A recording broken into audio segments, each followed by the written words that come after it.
নিয়েছি নাউজুবিল্লাহ একটু জোরে কর। আমি মোবাইল বন্ধ করে দিলে, মা তোমার এই কথা শোনার মতো আর সময় আমার নাই, এখন তোমার উপর তো আল্লাহর গজব পড়বে, আমার শুনলো আমারও পাপ। আর তার সাথে কথা নাই। হঠাৎ করে একদিন এই মেয়েটা, আমি তো মোবাইল টাচ ফোন ব্যবহার করি না, খালি এই বাটন ফোনে বাজান কথা হয়েছে, কথা বুঝতেছেন না, আমি চিনিও না, খালি মোবাইলে কথা বলছেন, কে কথা বলছে আল্লাহ জানে আর ওই জানে, আমি তো দেখিনি তাক। হঠাৎ করে আমার বাড়ি একটা যুবক আর একজন মহিলা মিষ্টি নিয়ে এসে হাজির, সালাম দিলেন, উত্তর নিলাম।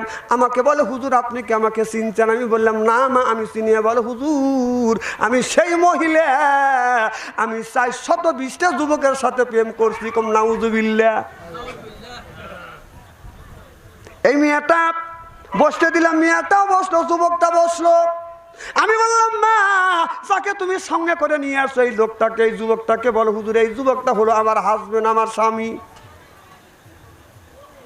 আমি চিন্তা করলাম, হুজুর কিছু কথা বলার জন্য আসছে। আমি সেট করে উঠলাম, মেয়েটা আমার সাথে মোবাইলে অনেকদিন কথা বলছে, নাকি কথা উল্টো পাল্টা বলছি না, জরিমানা কি কি বিপদে ফেলাবে নাকি, কথা বুঝতেছেন না।